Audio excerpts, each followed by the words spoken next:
Welcome back to the AQUARIUS training video series on the Quick View tool. In this video, we're going to look at the controls you have in Quick View for zooming and panning around inside your time series data. So to get us started, I'm going to select this stage time series here by clicking on it and then clicking the Quick View toolbox up here. Now by default, Quick View when it starts, it shows you the last 30 days of data, as you can see up here. And you can change that very easily. Say I want to look at the last 60 days. I just change that to 60 and hit this green arrow over here. And now we're looking at the last 60 days. If I want to look at the last 4 weeks, or 4 months I should say, we can do that too. So that's a good way of zooming roughly to the part of the time series that you want to look at. I also want to show you the zooming tools over here.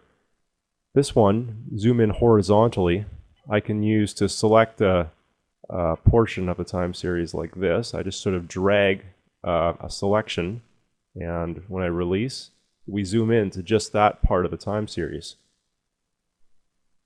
This zoom box control over here is also very useful. I'm going to select that. That lets us draw a box around just a little bit of the time series that we want to look at in detail. And it zooms into the box that you draw. This one here, zoom in vertically. If you use that, you select just a portion of the y-axis that you want to look at. And it zooms in on that. Note that you can zoom out very easily by simply using your right mouse button to click in the display. And I can quickly zoom out. And if you want to zoom out all the way back to the first, to see the whole time series from start to finish, we have this reset axis control up here. If you click that, now I see the whole time series from the very first point to the very last point. Next, I want to show you this control here. It's called Auto Scale Y-axis. Right now you can see it's selected, it's sort of shaded. And when it's shaded like that, and I zoom in, you'll see that the y-axis has been adjusted so that the part of data that I selected fits really nicely in that display. Now that's not always what you want. For instance, I'll just zoom out all the way here. If I turn that off and I zoom in again, you'll see that it has still, zoomed in on that selection of the data, but the y-axis has not been adjusted. It's still the way it was when I was looking at the full time series. So that may be useful to you if you're in certain situations. I just wanted to point out that it's there for you. I'm going to turn it back on. The next control I want to show you is this one here. It's called Signal Overview. Now, when I turn this on by clicking it, you'll see this blue panel down here. I'm just going to make my plot a little bit wider here. This blue panel here shows you the whole time series, and that's useful when you're zoomed in. I'll zoom in on this area here. As you can see, the shaded blue section of the Signal Overview shows me the area of the time series that I'm looking at in the context of the whole thing. So that can be useful just to keep track of what it is you're looking at in the grand scheme of things. Now, say I'm zoomed in on this little section here.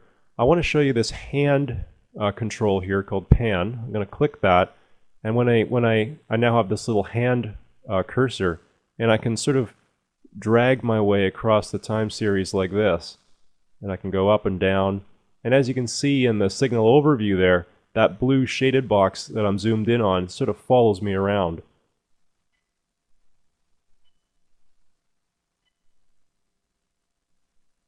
I also want you to notice that the grid view, I'm going to make it a little bit bigger here, that shows the tabular summary of my data series. As I pan through, you'll notice the range of data that's shown in here. It's moving as I pan as well. It tries to display as much of the data as it can. That 2007, that November 27th reading, that is the first data point that's showing on the area that I'm zoomed in on. So it tries to stay in sync with the area of data that you're currently looking at. Now if you zoom in really close, I'll just select this little bit here and I'll zoom in even further. You can see when you get really close, you can start to see individual data points, and they only really show up when you're zoomed in far enough.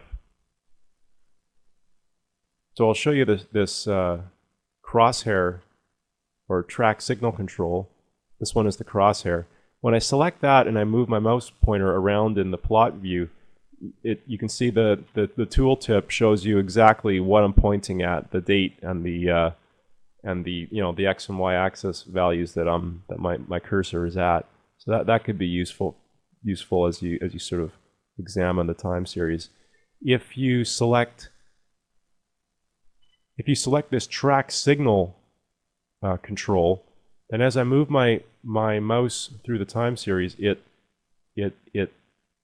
is locked to each individual data point. I'm just going to zoom in a little bit more here.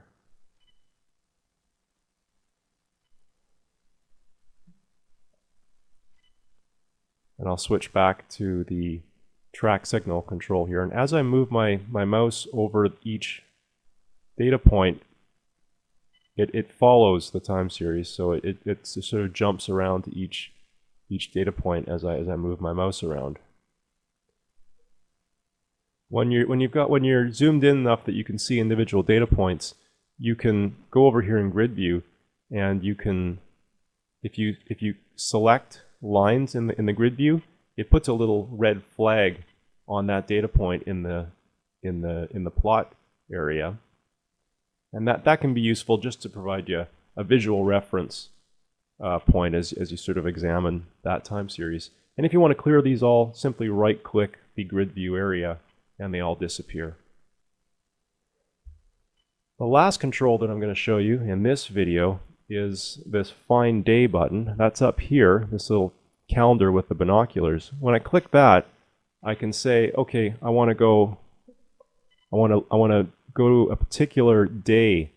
So I'll choose to go to September 25th, and I'll say zoom to day. I hit OK. Okay, let me try that again. I'm going to say find day, zoom to day.